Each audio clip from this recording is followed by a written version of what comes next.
Et je rappelle, c'est le métier qui a le plus de suicides et c'est un quart des agriculteurs vivent avec moins de 350 € par an. Aujourd'hui, l'agriculture, je répète, est là pour les capitaux et les devises, s'échanger, grossir le PIB. Ça ne sert pas à nourrir, la population. C'est pas le sujet de l'agriculture aujourd'hui dans le monde. Il y a moins de 100 ans, peu importe nos endroits, nos territoires, nos terroirs et nos origines, on était tous au niveau de la terre. Il y avait 10% qui étaient peut-être notables ou faisaient des choses autres. Alors aujourd'hui, j'ai le plaisir de recevoir André Jude Cadas, donc qui est le cofondateur de Petit Cocotier. Alors Petit Cocotier, c'est quoi? C'est une agroferme tropicale et une vanillerie située au Morne Rouge que j'ai eu l'occasion de visiter. Ça sent vraiment trop bon. C'est le Lang-Ilang, si vous voyez là.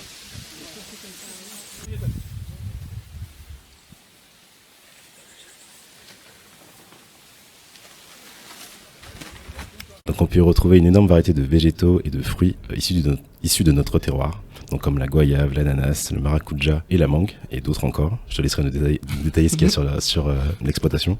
Comment vas-tu, André Jude? Super bien, écoute, voilà, on tient en heureux, mais on fait les choses avec passion, donc ouais.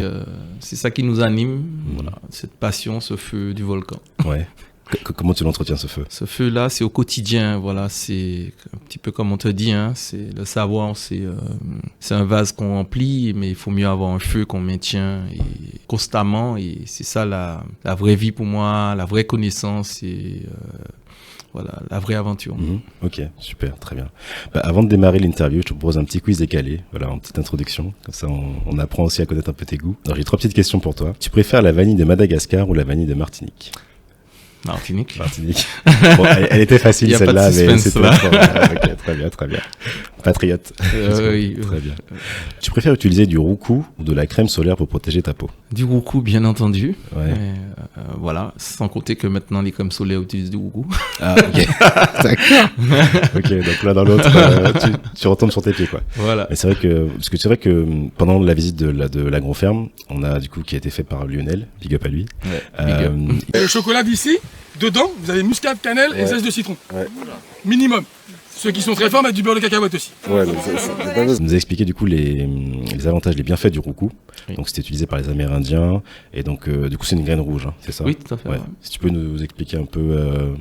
Alors le roucou, tout simplement, c'est quelque chose qui est très connu et à la fois inconnu, mais c'est pour ça qu'on a appelé les Amérindiens les peaux rouges, puisque de l'Alaska jusqu'à la Terre de Feu, hein, donc au Mexique, Brésil, Sioux, Cheyenne, Maya, ils mettaient tous ce roucou avec une huile naturelle, végétale, et ça a des vertus immenses, autant cosmétiques, médicinales que culinaires. Et donc, bien sûr, ça nourrit ta peau, ça te protège du soleil, ça te donne un beau bronzage au cas où, et ça éloigne les moustiques. Donc, c'est multivertu et je pense que la vertu essentielle aussi, c'est alimentaire et médicinale, puisque on le sait tous, notre assiette est notre premier médicament. C'est sinon l'antioxydant le plus puissant au monde. Donc voilà, on a eu la propre expérience de ce labo pharmaceutique américain qui est arrivé il y a 13 ans, qui est venu avant tout le monde, hein, comprendre pourquoi on a un taux de centenaire si important à Dominique, en Martinique, etc. Et ils en ont déduit notamment cette rencontre des épices, notamment le roucou, dans notre alimentation, qui fait qu'aujourd'hui, la Martinique est dans le top 5 des zones bleues du monde, voilà. Et juste par rapport à notre cadre de vie, notre alimentation et ces épices sacrées. Par exemple, à titre d'exemple, s'il faut donner des chiffres, ce labo pharmaceutique, il a synthétisé la molécule de roucou et le vend à $250 le millilitre. Ah ouais. Alors que nous on trouve ça. Voilà. Et toi-même tu l'as vu. Donc chaud. Okay. Allons pas attendre que ça soit trop tard. Oui, allons se nourrir en mettant exactement. Nos épices, le fruit de notre histoire. Bien sûr. Voilà. Non, c'est clair. Parce que ça me rappelle un autre exemple que Lionel nous avait présenté. C'était par exemple l'eau de coco. Ça peut être utile comme sérum phi. Il me disait que les pêcheurs se nettoyaient le visage après les sorties en mer pour le sel marin et que voilà, et ça faisait les mêmes bienfaits. Oui, c'est incroyable et en plus, on ne fait qu'apprendre sur notre biodiversité, qui d'ailleurs, je rappelle, c'est 85% de la biodiversité est dans la zone tropicale. Et dans cette zone tropicale, il y a 36 hotspots. Dans le jargon scientifique, hotspots, c'est là où la biodiversité est la plus concentrée. Ouais. Et la Martinique fait partie de ces 36 hotspots. On n'est pas au hasard réserve de biosphère depuis 2021, on n'est pas au patrimoine mondial de l'UNESCO depuis septembre, là, 17 septembre 2023. C'est pas un hasard, on a l'une des biodiversités justement grâce à notre terroir volcanique, bien sûr. Qui est très récent puisque l'éruption est récente et on va continuer, et le monde entier, l'humanité va continuer à découvrir chaque jour la richesse de notre terroir, de nos fruits, de nos légumes, de nos épices et de nous-mêmes aussi. Oui, bien sûr. Pour rappel, pour ceux qui ne savent pas, du coup, la montagne Pelée, elle s'est mise en éruption en 1902. Donc effectivement, ça fait un peu plus d'un siècle, mais ça reste récent à l'échelle de l'humanité, je pense.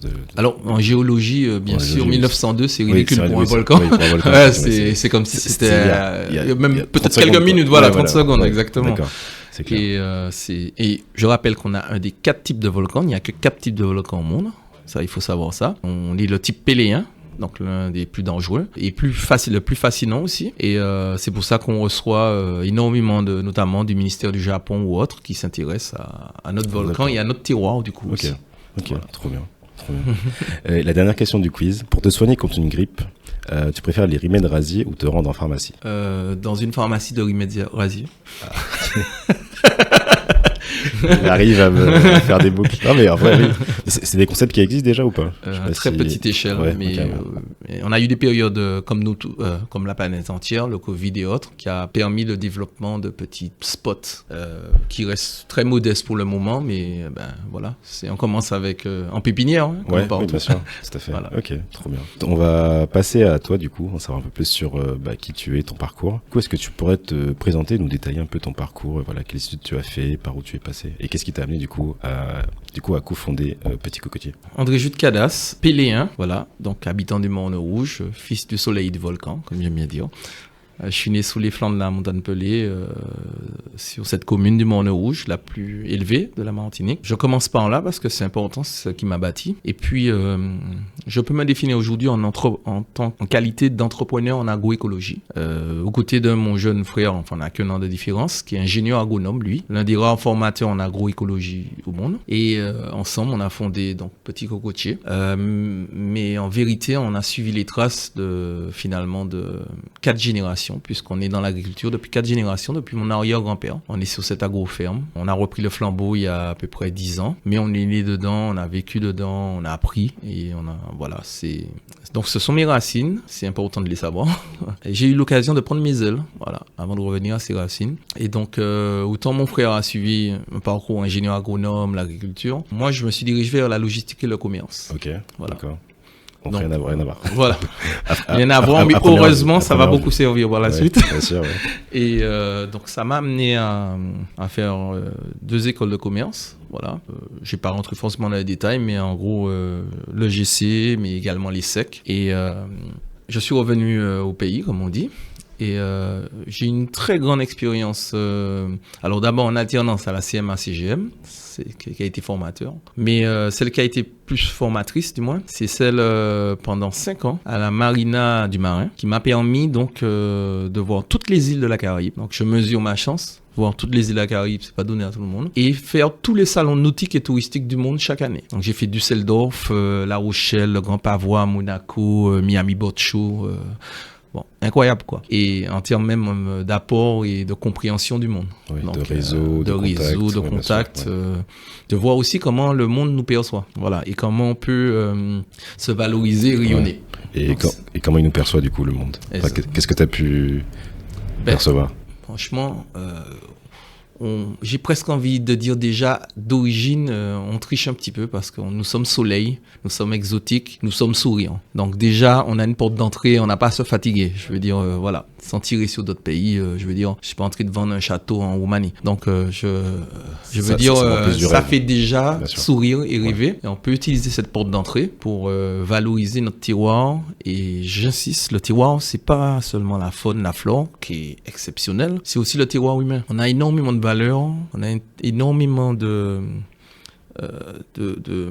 choses à valoir, à faire valoir, parce que le monde le remarque déjà. Il y a 8 milliards d'habitants aujourd'hui, il y a plus de 220 pays, et nous sommes en train de rayonner, ça fait un moment qu'on le fait, et ça ne fait que continuer, et je pense qu'il faut résoudre cet écart de perception. C'est-à-dire, oui, le monde aime la Martinique, admirative. Nous rayonnons, nous avons vraiment de quoi rayonner aujourd'hui. Aujourd'hui, on a quand même la reconnaissance de l'UNESCO. Donc, je veux dire, voilà, on peut difficilement aller plus haut. On en parlera sûrement, mais je veux dire, quand certains de nos produits, notre philosophie arrive à l'Élysée, il y a quelques lundis là, ou à la Maison Blanche ou autre, je veux dire, pareil, c'est qu'on a en nous toutes les capacités et le monde l'a déjà remarqué et nous un peu moins. Ok. Donc il y a peut-être une prise de conscience à avoir sur nos potentialités et aussi la richesse que l'on a chez nous en tout cas. Exactement. Okay. L'agroécologie, ça consiste en quoi? Très bonne question. Alors, on est un petit peu perdu de nos jours avec tous les termes, tu sais, alternatif, agriculture alternative. Alors, j'ai déjà un mot à dire sur ça. C'est très drôle. L'agriculture qui a 200 000 ans, 400 000 ans peut-être, qui a été inventée par les femmes, on le rappelle. Elle est traitée d'alternative partout dans le monde, dans tous les terroirs, partout. Et puis celle qui a juste 60 ans, elle est conventionnelle. Donc, à un moment, il faut juste resituer les choses. Ouais. Donc, pour faire simple, nous, tout ce qui est agroforesterie, tout ce qui est permaculture tropicale, tout ce qui est association de culture et surtout le jardin créole, on le met dans l'agroécologie. Comme ça, on met toutes ces notions dans un seul terme où le mot écologie est important pour nous puisqu'on préserve nos espaces, nos écosystèmes. Il ne suffit pas de produire pour produire et puis détruire son écosystème qui est si précieux. C'est ça qui est important avec nous. Et je rappelle que tous les termes, même à la mode, permaculture, je rappelle que c'est un Suisse brésilien qui l'a inventé. Donc pareil, ce sont des inspirations qui nous viennent de nos territoires. Nos territoires, je parle vraiment de l'Amérique et la Caraïbe. Si on peut donner un point de départ, par exemple, c'est Ishali. Donc Ishali, c'est ce très joli nom qui désigne le jardin des Amérindiens, qui était déjà un super système. Et il rencontre les autres agricultures du monde. Et ça, c'est beau. Voilà. Il rencontre à travers les nègres marrons, celles africaines. Il rencontre celles européennes, les celtiques ou autres. Il rencontre celles asiatiques, les Indiens, la Chine, le reste. Et on compose ensemble ce jardin créole. Donc c'est quand même la seule fois, je répète, c'est la seule fois de l'histoire que c'est arrivé. Il y a notre grand auteur Édouard Glissant qui le rappelle, avec son tout monde, cette créolité. Et là encore, c'est une force indéniable. C'est indéniable. Quand je demande à mes enfants, qu'est-ce que vous préférez, 4 super pouvoirs ou un seul super pouvoir? Ils me disent 4 super pouvoirs. Voilà. Ok, trop bien. Pourquoi tu as voulu te tourner vers le métier d'agriculteur? Déjà, je pense qu'il y a l'appel à tirer racine. Tu sais, qui est indéniable. Et puis au-delà de ça, à la fois l'appel, la voix du volcan, comme je dis, qui te dit de revenir, de constituer et que peut-être ton parcours est pas seulement le tien est là. Tu sais, ici, on utilise un coutelas souvent pour ouvrir des traces. Et ça, c'est important, cette notion de trace. On devrait plus la travailler. C'est-à-dire, certains sont passés, là où il n'y a pas de chemin, ils ont ouvert des traces. Et demain, ces traces deviennent des chemins et peut-être des autoroutes pour d'autres. Et c'est ça, quand on a commencé à voir que, bon, par là où tu vois pas de chemin, il y a quand même des traces qui ont commencé avec les ancêtres en commun. Tu te dis, mais je continue à ouvrir cette trace et puis ça devient un chemin et on continue. Je donne des exemples plus terre à terre. On a des arbres comme le mangoustan ou autres qui peuvent prendre jusqu'à 22 ans avant de porter ses fruits. C'est énorme. Donc si mon grand-père n'est pas planté, nous pas ni mangoustan. Oui, donc non, mais c'est pour dire des exemples très terre à terre dans le sens où on doit continuer ce chemin et il y a cette responsabilité. Il y a aussi le besoin d'impact. Dans ce monde-là, ça peut être désespérant, mais on cherche l'impact. Et moi, je l'ai entrevu aussi dans cette aventure. Et je dirais en toute honnêteté, c'est parti avant tout d'une fraternité. Mon frère, jeune agriculteur, s'installe. Et il décide de ne pas rentrer dans le conventionnel, de perpétuer l'héritage familial dans la polyculture, l'agroécologie. Et je sais qu'il est en difficulté immédiatement. Le fait d'avoir énoncé ça, jeune agriculteur, polyculture, bon, t'es foutu normalement dans le film. Mais non, c'est pas possible avec ce que j'ai pu observer, la veille que j'ai pu faire. Il y avait une prise de conscience émergente et le reste. Donc j'ai dit non, je dois être à ses côtés. Et ça a commencé vraiment pour des questions de fraternité familiale. Et puis après, la vision s'est élargie. On va parler un peu de Petit Cocotier, l'agroferme. Est-ce que tu peux nous expliquer qu'est-ce que c'est et depuis quand ça existe? Alors, Petit Cocotier va fêter ses 10 ans bientôt, là, en octobre. On n'a pas mis de date précise, hein, évidemment. Ben voilà. On va prendre ton anniversaire désormais. Le 20. Le 20, ok, le 20 octobre, l'anniversaire de Petit Cocotier. Et les 10 ans. Petit Cocotier, comme je le racontais juste précédemment, mon frère décide de s'installer. Donc il faut on connaît, grâce à nos 4 générations, les précédentes générations, on connaît les difficultés par cœur. Donc, il a fallu penser et créer des débouchés. Et il faut cultiver. Souvent, je dis cultivons ensemble demain. C'est ce qu'on a fait. Parce que c'est impossible pour mon frère, par exemple, d'être 8h à 22h peut-être sur le terrain, de 6h à 22h sur le terrain, et en même temps de s'occuper du marketing, de la communication, de la livraison, de la logistique. Non, c'est pas possible en fait. Et là, tout de suite, il y a 10 ans, je me suis dit, bon, il y a une prise de conscience. On peut créer un débouché sérieux. On a créé notre circuit court et qui était basé aussi était aussi soutenu par l'émergence des réseaux sociaux. Parce qu'en fait, je me suis dit, c'est trop sympa quand même ce qu'on fait, mais personne ne le sait. Donc, ça a commencé très simplement. Hein. Facebook venait d'arriver plus ou moins. On prend 2 selfies dans le champ de Goyave. Bon, c'est voilà, c'est et c'est viral, c'est bon. Oui, mais c'est aussi tu sais, on a voulu remettre du sexy dans le métier, bien sûr. De la noblesse à ce métier. Bah, c'est vrai je vois ce que tu veux dire dans le sens où je pense que c'est un métier qui manque de communication et aussi de, pouvoir plaire aussi à la jeunesse, puisqu'on le voit que, en tout cas, quand tu prends l'agriculture en France, c'est pas mal les fils d'agriculteurs qui reprennent. On a peu de fils de cadres ou d'autres CSP, catégories sociales, qui vont vers ces métiers-là. Je pense qu'il y a tout à gagner à plus communiquer et montrer quel est le quotidien d'un agriculteur et aussi rendre ça, comme tu dis, sexy aussi. Oui, et tu sais, nous, on utilise les mots pour un petit peu. On utilise beaucoup les mots pour changer les choses aussi. Tu sais, là, moi, depuis tout à l'heure, je te dis agriculteur, mais on va choisir un autre mot parce que, tu sais, si je dis justement, tu as pris le très bon exemple, si je dis agriculteur, je suis désolé, tout le monde pense à un gars d'un certain âge avec des bottes, avec son tracteur en train de bloquer Paris. Donc, je suis désolé, mais voilà. Voilà, je dis agriculteur, tu penses à ça. Oui, et non. Moi, on essaie de changer les termes. Donc, paysanne, paysan. Pourquoi? Parce qu'on revient à l'étymologie. Paysanne, paysan. C'est celui qui dessine le paysage. Donc, le paysage de demain. Le paysage culturel, mais il est aussi culturel. Il est économique, politique, tout ce que tu veux. Et d'ailleurs, c'est pas un hasard qu'agriculture et culture, voilà, le mot coïncide. Et nos cultures et la culture. C'est la même chose. Donc, et puis pareil, c'est pour prendre conscience d'une chose. Il y a moins de 100 ans, allons revenir au temps, au vrai temps. Il y a moins de 100 ans, peu importe nos endroits, nos territoires, nos terroirs et nos origines, on était tous au niveau de la terre. Il y avait 10% qui étaient peut-être notables ou faisaient des choses autres. Mais on était au niveau de la terre. Et c'est toujours en nous. Ne mets pas tes œufs dans le même panier, récoltons le fruit de notre travail, etc. Et il n'est pas trop tard, justement, pour nous, de revenir à ça. Même si, finalement, tu parlais de génération et de reprise, c'est désastreux. Faut dire les mots. Je suis de 85. Sur l'endroit où on est, c'était une sorte de plateau, il y avait 40 agriculteurs en 85. 40 familles, d'agriculteurs. Aujourd'hui, il n'y en a plus que 8. Donc, tu vois... Voilà. Tu rajoutes à ça le fait que beaucoup de jeunes quittent le territoire pour les études et les études ne reviennent pas forcément. En plus, c'est un métier dur. Ça. Et puis, parlons franchement, nous, déjà dans les territoires du monde entier, national, c'est dur. C'est un métier pénible. C'est un métier qui a été quand même corrompu. Quand on dit corrompu, pas dans le sens politico. Je te parle finalement...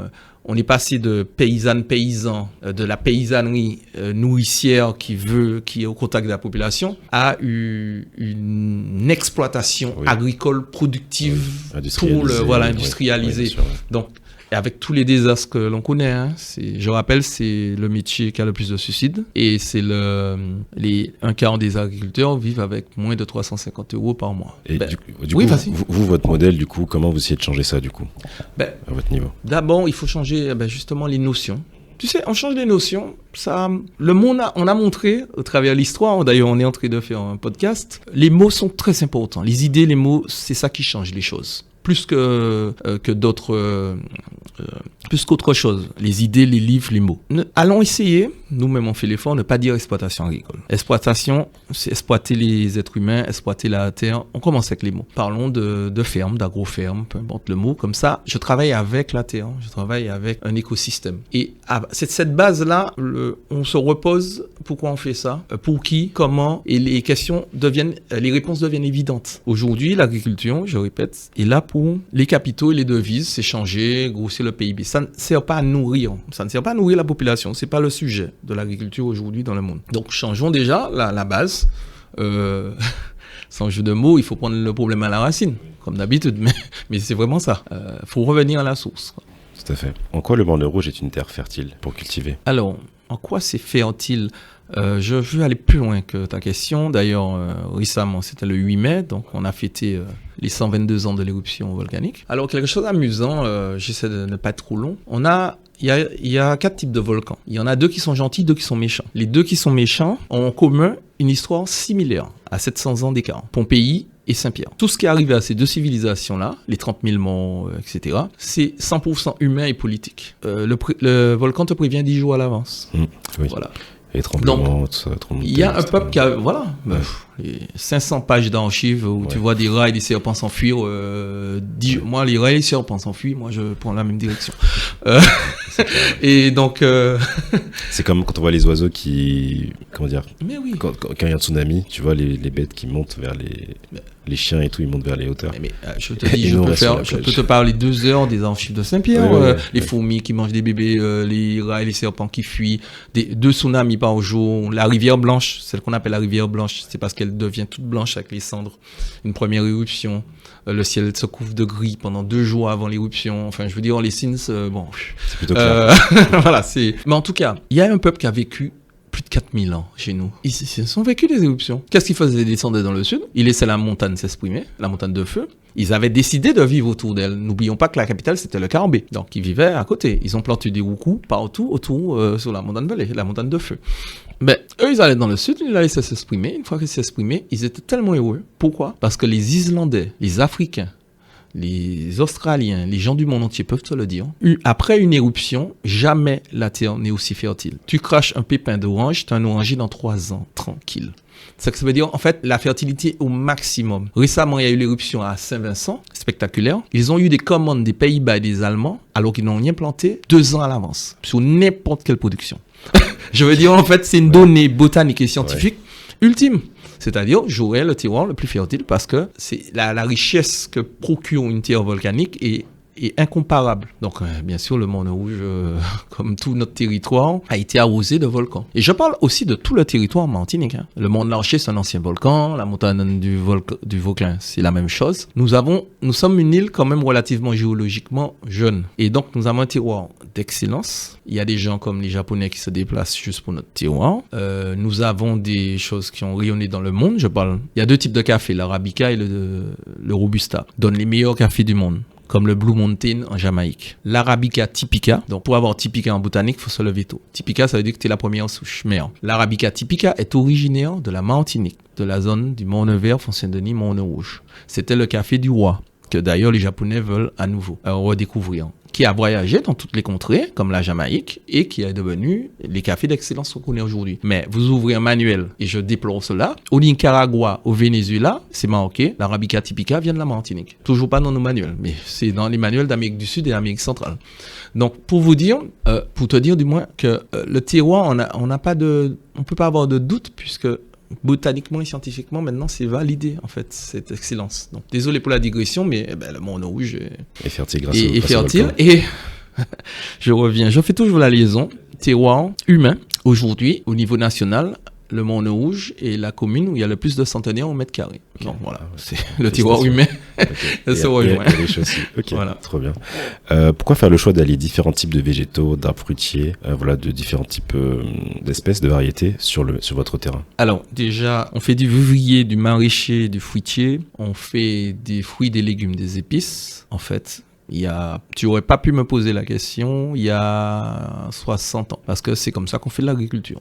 Tout le monde entier fait de l'agriculture en polyculture, suit l'ordre de la nature. La nature, c'est ça. Et aujourd'hui, si on peut parler, c'est qu'on n'est pas des individus unicellulaires. Voilà.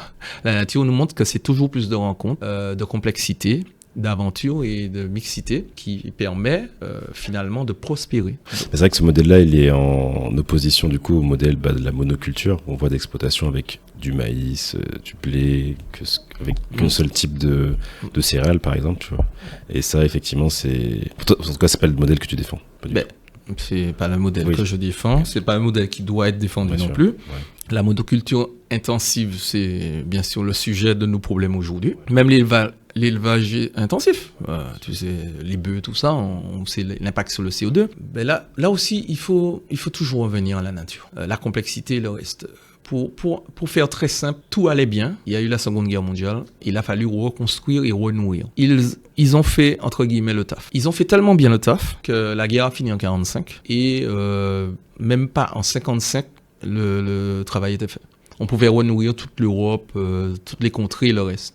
Et ils ont vu que ça pouvait être un objet de business pour le PIB, les capitaux. Et là, le monde a basculé. On a changé. L'agriculture, c'est plus pour nourrir. C'est pour faire exactement comme des baskets ou des t-shirts. C'est pour échanger des devises, des capitaux, et grossir sa richesse. Et là, arrive la monoculture intensive. Juste pour expliquer les mécanismes, et c'est assez simple à comprendre. On est sur la planète Terre. Ça veut dire que c'est la Terre. À la limite, tu peux t'en foutre complètement de la plante. C'est la terre qui compte, c'est là qu'il y a tous les nutriments. Donc, c'est elle que tu dois enrichir, ton terroir, tu rapportes des nutriments. Quand tu mixes les cultures, tu enrichis encore plus ton terroir, puisque la patate douce va laisser des nutri-éléments pour l'haricot vert, la carotte et tout ce qui va se succéder. On a décidé à un moment, on s'en fout du sol, on s'en fout, on peut même le détruire, et on booste directement la plante. Voilà, on lui donne, on booste. Et puis, on fait de la monoculture, intensive sous des milliers d'hectares. Mais qu'est-ce qui va se passer? Eh ben, déjà, c'est pas dans l'ordre de la nature. Ensuite, il faut comprendre les parasites, les insectes, tout ce qui... Alors, je vais me faire, excuse-moi du mot, je vais me faire chier dans les bois, alors que c'est open bar devant mes yeux? Non, voilà. Et eux, ils font pas un bébé tous les 9 mois, hein. C'est 9 secondes hein, pour certains. Donc, on va réutiliser la chimie pour les combattre, mais c'est le problème, on l'a créé nous-mêmes.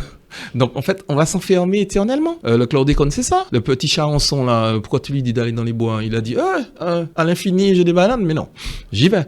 Et donc, pour le détruire, je vais abîmer nos sols, je vais le détruire, et on se perd dans ce cercle vicieux où on s'en sort pas, on a créé nos propres problèmes. Alors que des choses très simples, comme tu as pu le voir sur le terrain, juste en faisant de la polyculture, eh ben... Ça se régule tout seul. Ça se régule. Ouais. Le simple exemple, quand tu fais des bandes différentes, des cultures en but, mais avec des séparations, il faut savoir, ça aussi c'est une connaissance universelle, un parasite ou peu importe, qui ne peut pas passer d'une espèce à une autre. Donc un cucurbitacé, un lianacé par exemple. Pour lui faire de la bande d'ananas que tu as vu à l'autre bande d'ananas, c'est Pluton Jupiter. Donc c'est énorme, voilà. Donc tu préserves aussi des invasions et du reste et tout. Et tu enrichis ton terroir, comme j'ai dit. Voilà. On va parler un peu de la vanille. Ah oui. Pourquoi ça coûte aussi cher la vanille? Très bonne question. Alors, déjà, la vanille, donc c'est une épice. En effet, tu le rappelles, c'est la deuxième épice la plus recherchée et la plus chère au monde, après le safran. Toute la nature, dans la nature, et notamment, tu as pu le découvrir, un de nos secrets, c'est que l'on compose avec cette nature. On compose avec la faune qui nous aide énormément. La faune, notamment la moins visible, les pollinisateurs. Tout le monde a un pollinisateur. Toutes les espèces sont pollinisateurs. L'harmonie, l'écosystème, la nature, c'est bon. Nous, on est arrivé dans la dernière minute, comme tu disais tout à l'heure. Oui. La nature est là depuis 4,5 milliards d'années. C'est bon, ils ont eu le temps de roder le business plan. Bien sûr, c'est clair. Et donc, du coup, le pollinisateur, quand tu l'oublies, eh ben, ça donne ça. C'est-à-dire, quand tu l'oublies, juste pour revenir à l'histoire de la vanille, il faut rappeler, donc c'est l'histoire de notre créolité, de notre Caraïbe. Et voilà. Quand un colon comme Cortés, qui va massacrer, génocider tous les Amérindiens, il arrive que pour l'or et la platine.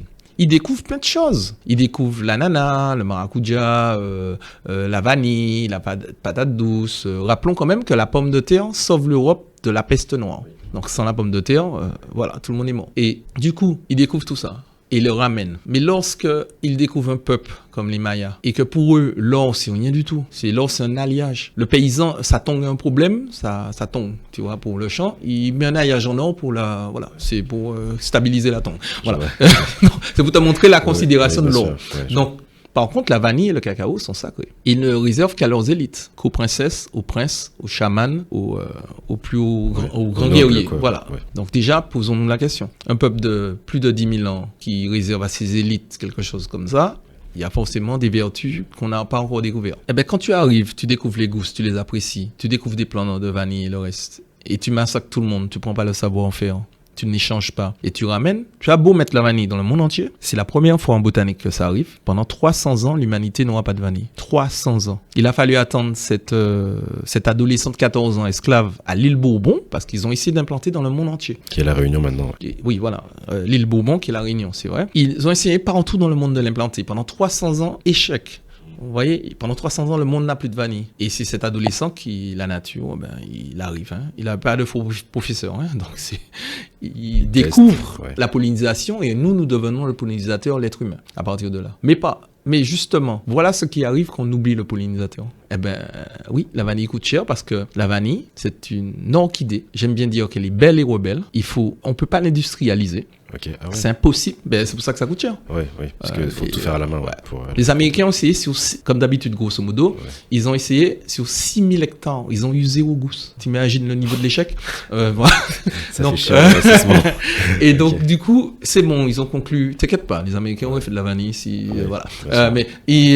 Impossible. C'est une orchidée sacrée, comme toutes les orchidées. Et elle est belle et rebelle. Tu dois rentrer dans ta vanillerie, ou en sous-bois, en agroforesterie comme nous, où on a de la vanille aussi. Tu dois découvrir la fleur. Si elle a envie de s'ouvrir, elle s'ouvre. Si elle ne s'ouvre pas, elle ne s'ouvre pas. C'est la vie. Avant 11h du matin. Et quand tu as trouvé une fleur, tu as que 4 heures pour faire le travail. 4 heures. Et tu peux échouer, évidemment. Et quand tu as réussi, tu as des gousses, un balai. 9 mois plus tard, tu as un travail qui va prendre 2 ans de séchage, d'exposition au soleil, le reste et tout. Donc, t'imagines le travail derrière la vanille. Et en quelque part, tu aurais pu t'épargner ça si tu avais garder le pollinisateur, voilà. Okay. D'ailleurs, un big up. Hein. Oui. Ce pollinisateur a été redécouvert par une Guadeloupéenne, voilà, l'abeille mélipone, voilà. Donc, c'est juste pour, voilà, elle a fait des super articles scientifiques, elle est très haut niveau, donc voilà. Merci à elle. Ok, trop bien. Parce que vous, du coup, vous avez une vanillerie, ça représente quelle part de travail pour vous? Alors, tu parles dans quelle part de travail, dans journalier? Oui, c'est ça. Voilà, ok, journalier.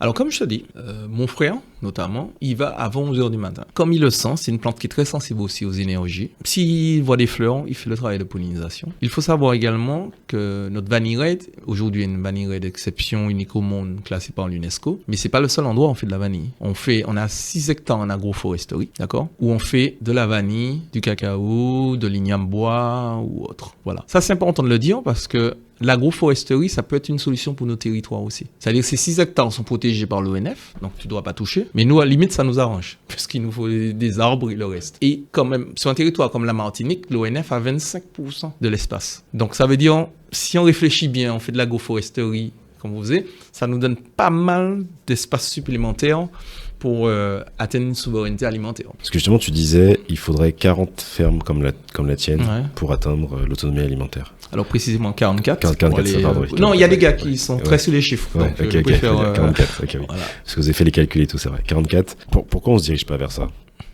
Alors, je vais être un petit peu, excuse-moi le côté militant et un petit peu offensif. Je vais être encore plus précis de ce que tu dis. Nous avons prouvé pendant 9 ans, avec à validation du CIRAD, du Crédit Agricole ou autre, on a prouvé que nous pouvions, et nous avons pu nourrir avec une ferme comme la nôtre, donc en agroécologie, 400 personnes pour un hectare. Un hectare, 400 personnes.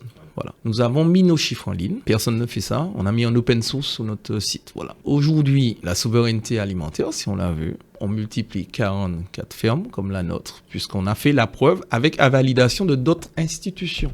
C'est ça qui est important. Je veux dire, au cas où c'est nous qui sommes en train de rêver. Nos chiffres sont en ligne. L'installation, la mise, tu vois, je suis très précis.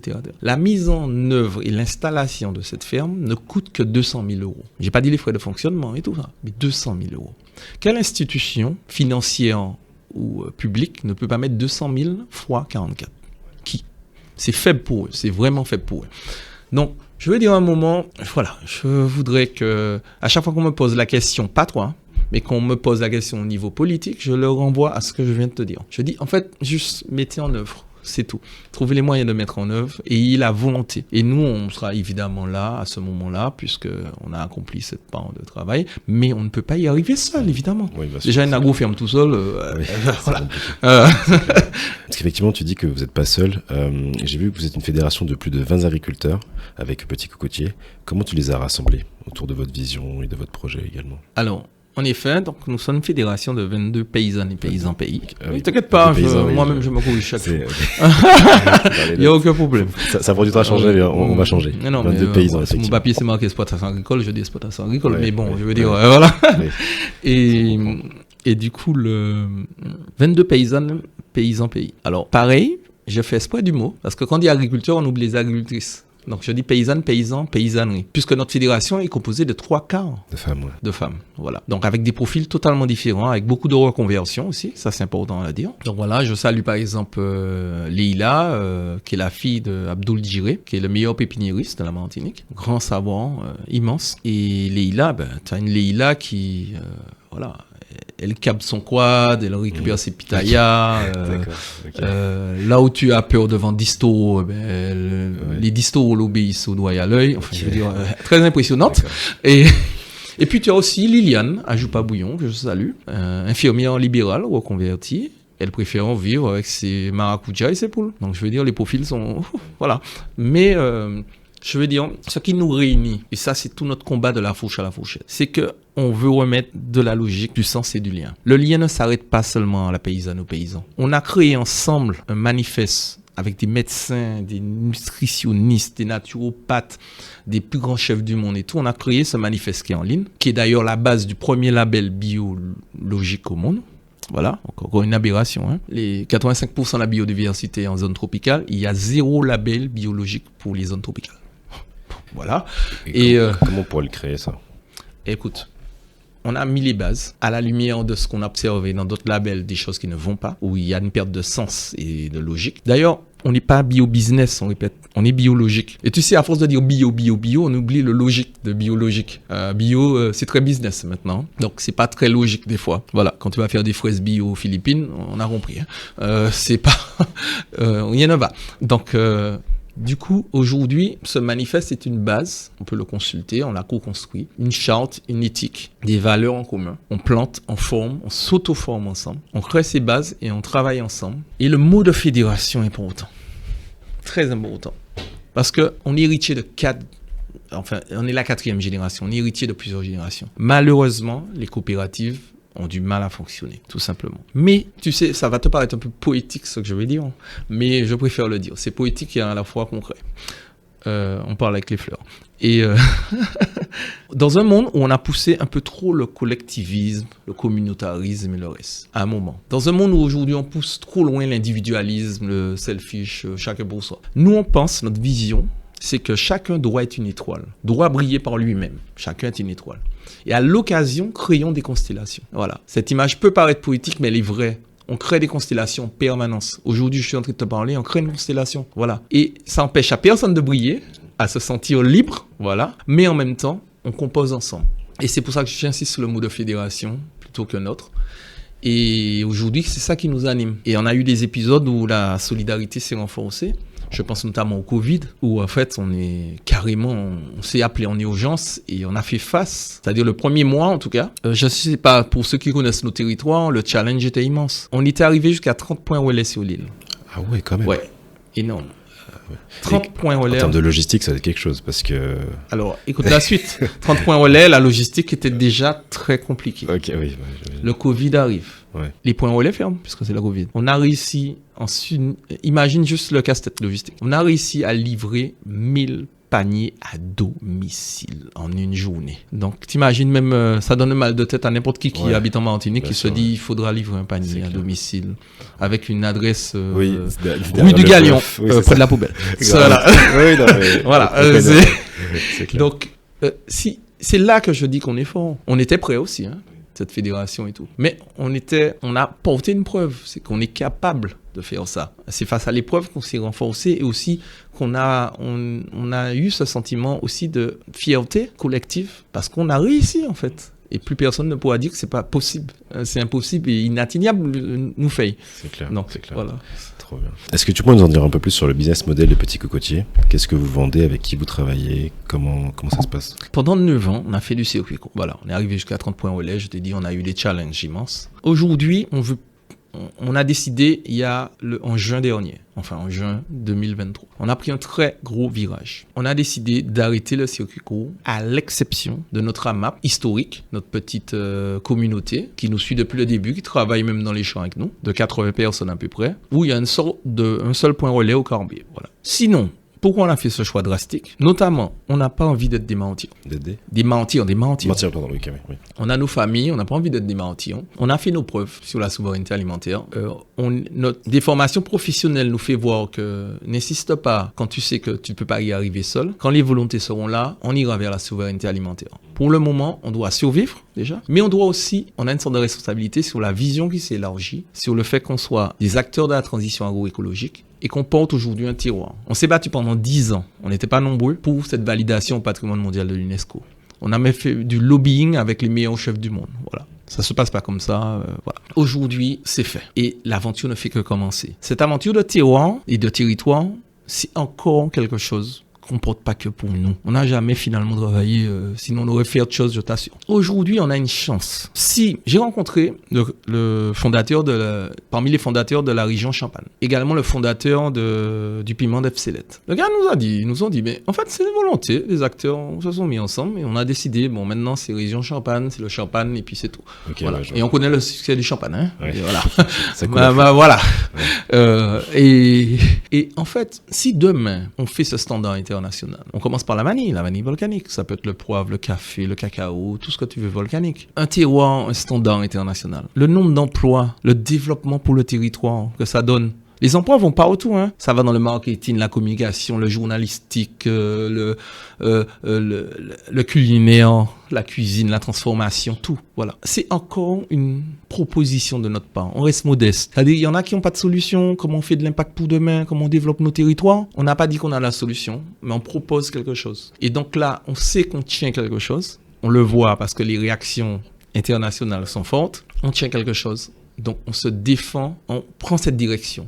À nouveau, on reprend nos coups là, on fait cette bataille du goût, cette bataille du terroir, cette bataille pour demain. On l'amène pas tout seul, on l'amène parce qu'on est entouré, on est accompagné, on est soutenu. On travaille avec la meilleure agence d'agroalimentaire au monde, donc Favorite, meilleure agence de design et agroalimentaire du monde. Là encore, Yannick et Valentin, les fondateurs qui sont des amis aujourd'hui, donc ils sont basés à Bordeaux, en Italie, à New York. Eux encore, c'est pas un hasard qu'ils ont eu le coup de cœur. Je veux dire, ils ont redesigné San Pellegrino, ils ont des vrais sujets. Ils ont gagné presque tous les marchés pour les JO. Là. Donc je veux dire, en fait, s'ils ont le coup de cœur pour nous, c'est pas... voilà, on n'est pas naïf. Hein. Ça veut dire qu'on a de la valeur, notre territoire, de la valeur, notre terroir a un potentiel. Donc c'est ce combat-là qu'on mène aujourd'hui. Ce virage qu'on a pris il y a 11-12 mois là maintenant. Et c'est une nouvelle aventure qui commence.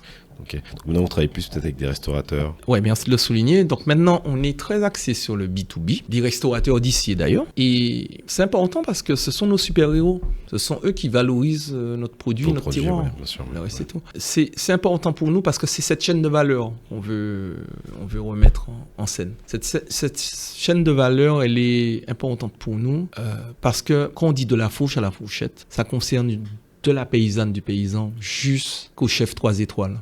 En passant par la personne qui valorise à l'héroïne ou au héros du quotidien, qui finalement retrouve du sens, de la logique, de la valeur à travers ses produits et surtout du lien. Voilà, on veut faire du lien, on veut écrire ces histoires de goût près de chez nous. C'est pour ça qu'on se bat. Et le lien ne peut pas se faire dans un seul sens. On disait trop souvent du consommateur au producteur, des choses comme ça. Non, mais la paysanne, le paysan veut bien savoir aussi que devient ses produits. Oui, bien sûr. Elle a envie de savoir que finalement, t'imagines la force et la passion. Oui, sûr, ouais. Quand ton produit arrive à l'Élysée, à la Maison-Blanche, sur les plus grandes tables du monde entier qui sont appréciées. Je peux te dire que tu retournes au champ, tu redoubles d'efforts, tu as une fierté, tu as envie de t'engager dedans, tu as envie d'avoir... Ça aide à continuer à alimenter ce feu. Bien sûr, très bien. Trop bien, ok. Comment tu expliques que certains fruits ou légumes locaux qui ont poussé en Martinique sont plus chers que les mêmes produits qui sont importés? Ben écoute, c'est le jeu du marché de plusieurs facteurs. Et en fait, d'une seule chose que lorsque je t'aurai énoncé, je vais essayer de ne pas être technique, mais je tiens les mots que je dis. Une fois que j'ai énoncé tout ce que je pourrais t'expliquer le plus vite possible, ça va changer ta vie et de tous ceux qui l'écoutent. Donc, est-ce que tu sais c'est quoi le POSEI? Non. Voilà. Donc, déjà, je vais changer ta vie à ce moment-là. Je mesure mes propos, tu verras. POSEI, ça c'est comme Poséidon, mais sans le don.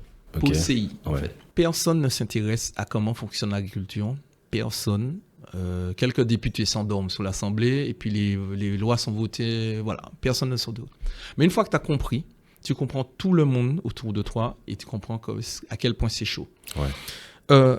Pour aller vite, la PAC utilise un dispositif, la PAC, excuse-moi, la politique agricole commune. Donc en gros, je vais aller plus simple, pour direct. Il y a 16 personnes en Europe qui décident pour tout le monde, toute l'Europe et la France et donc la Martinique. Le levier qu'ils utilisent que personne ne connaît à part les gens qui sont du milieu, ça s'appelle le POSEI.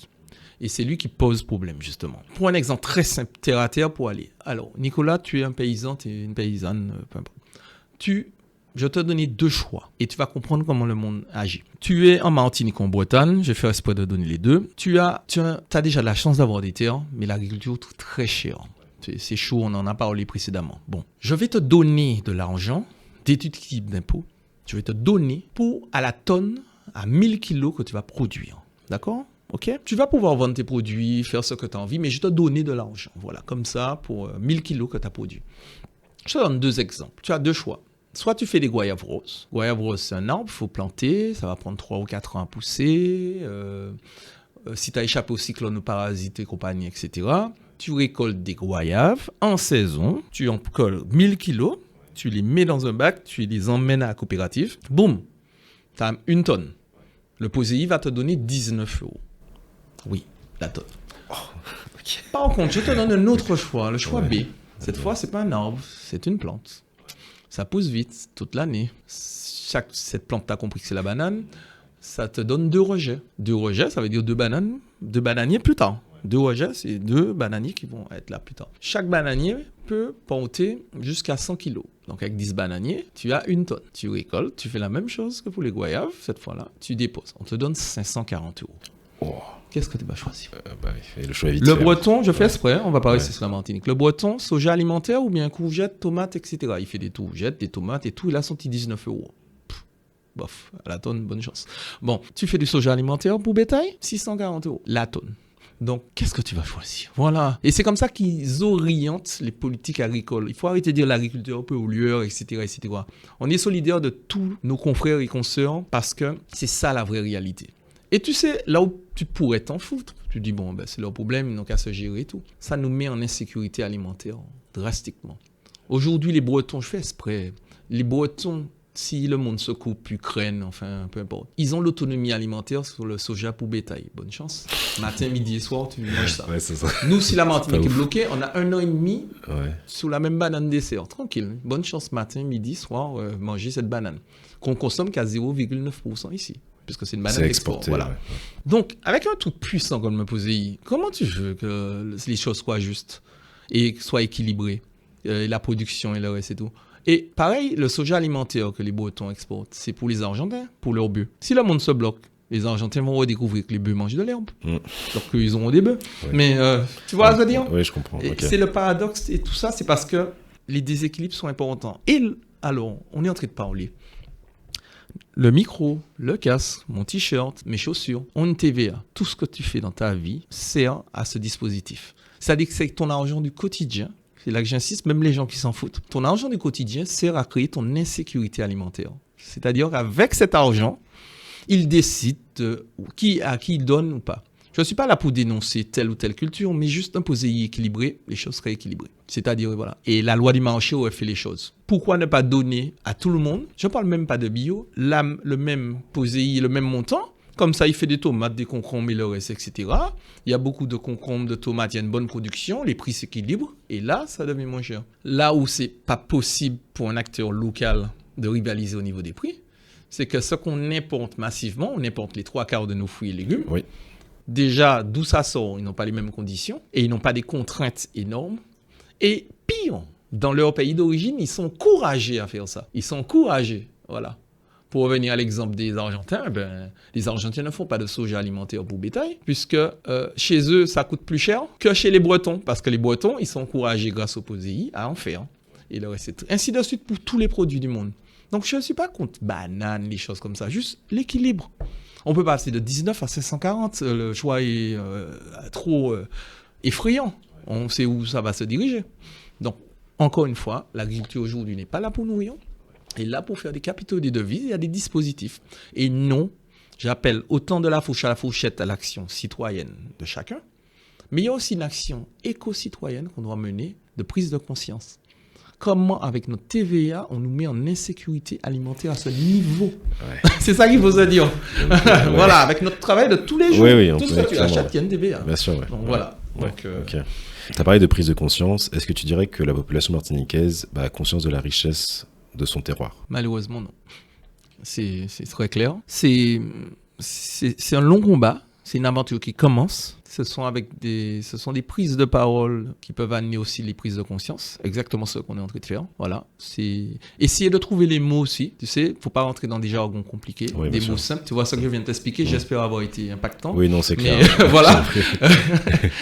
Et tout doucement, on pourrait s'acheminer. Mais il faut se rappeler aussi qu'on est un peuple. Nous sommes dans une Caraïbe Martinique exceptionnelle. Relisez Édouard Glissant. La créolité, les gens perdent des mots, créole et compagnie, tout. Créolité, créole, mélange, rencontre, tout ce que tu as envie. Changez le mot si vous avez envie, c'est pas mon problème. Juste 1,6% de l'humanité, la Caraïbe, dont la Martinique qui est encore plus exceptionnelle, puisqu'on est carrefour de l'Europe, de la France, etc. Je donne juste un exemple qui parle à tout le monde. Comment 1,6% de l'humanité est une telle puissance culturelle? On a créé pratiquement toutes les musiques qui font bouger le monde. Le rap, le reggae, les deux salsa, le merengue, le zouk, tout le reste et tout. Pourquoi? Parce que ces battements de musique, ces battements de cœur parlent au monde entier. Nous sommes le tout monde. Édouard Glissant dit, on est une chance pour l'humanité parce que nous sommes l'humanité. Nous sommes cette rencontre, nous sommes ce tout monde. Et ce qui est valable pour la musique, justement, ça parle à tout le monde, c'est valable pour tout. Il faut qu'on prenne conscience de ça. 1,6% de l'humanité, aujourd'hui, Rihanna, Bob Marley, rap, Kassav, etc. Ouais, ça vient de chez nous. Comment ça seulement de personnes peuvent faire vibrer le monde entier? Et c'est pas seulement dans la musique, c'est dans tous les sujets. C'est clair. Trop bien. Quels sont les futurs projets de Petit Cocotier? Le sujet, c'est le terroir. Et j'ai envie de te dire, le terroir peut être vite lié à des sujets de tech aussi. Pourquoi? Parce que l'IA arrive, des choses, il ne faut pas refuser forcément ce qui arrive. Et aujourd'hui, notre jardin créole, notre agroécologie, peut être comme cette vanille qu'on développe, une locomotive pour notre territoire. Une locomotive qui entraîne tellement d'emplois, de vision et de perspectives. C'est notre proposition en tout cas. Donc on va se focus, comme on dit, dessus. Parce que imaginez que demain, nous sommes solution pour le reste de l'humanité, même médicinale, comme je t'ai dit dernièrement. Et sans compter qu'aujourd'hui, les chiffres tombent. Ce que les Américains ont découvert il y a 13 ans, eh ben, le Figaro et France Inter ont fait des articles il y a 2 mois. Nous sommes zone bleue dans le top 5. Voilà. On a 400 super centenaires pour 340 000 habitants. Alors qu'on perd du monde chaque année. Alors, tu vois, bon, voilà. Et je veux dire, maintenant, on n'a plus à attendre, comme dit l'autre grand auteur, l'heure de nous-mêmes a sonné, plus que jamais. Et je pas pour faire peur aux gens, il y a 8 milliards d'habitants, 220 pays ou plus et tout.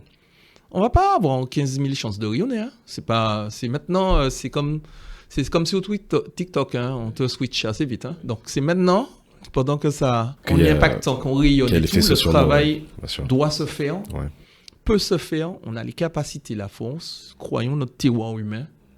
Voilà, qui est finalement le reflet de notre terroir volcanique. Soyons volcaniques, comme j'aime bien dire, parce qu'on a tous les éléments en nous et on peut le faire aujourd'hui. Ok, trop bien. Trop bien. Je vais te demander un message de fin pour nos auditeurs, mais je pense que là, tu l'as déjà donné. Mais si tu as peut-être un mot à passer pour les Martiniquais, qu'est-ce que tu voudrais leur dire? D'accord, on est en quête d'identité. J'essaie aussi en parlant qu'on doit faire la paix avec cette identité et se dire voir à quel point on est fort de cette identité. Avancer, c'est avancer. C'est comme sur le terrain. Il y a un seul moyen d'avancer, c'est avancer. Voilà. Et levons la tête. Et même si on est une jeune nation, jeune diaspora, jeune peuple, tout ce que tu veux et tout, de toute façon, tout le monde est diaspora en vérité. Hein. Et nous sommes des filles et des fils du soleil et du volcan. On se le répète tous les matins. Ouais. Voilà. On est fiers de ça. Ouais. Et ça va aller si on se le répète tous les matins et qu'on ouvre les yeux tout doucement. Donc, formulez cette prière pour les croyants, les non-croyants, peu importe et tout. Suivez la voie du volcan et on y réussira. Ok, super. Merci beaucoup André Jude. Avec plaisir. Merci à toi. N'hésitez pas à visiter la magnifique agroferme Petit Cocotier, qui est située au Morne Rouge en Martinique. De la fourche à la fourchette, il n'y a qu'un pas, donc rejoignez le mouvement. Abonnez-vous à la chaîne YouTube et je vous dis à bientôt pour de nouveaux épisodes. Merci beaucoup à toi André Jude. À bientôt. Ouais, au revoir.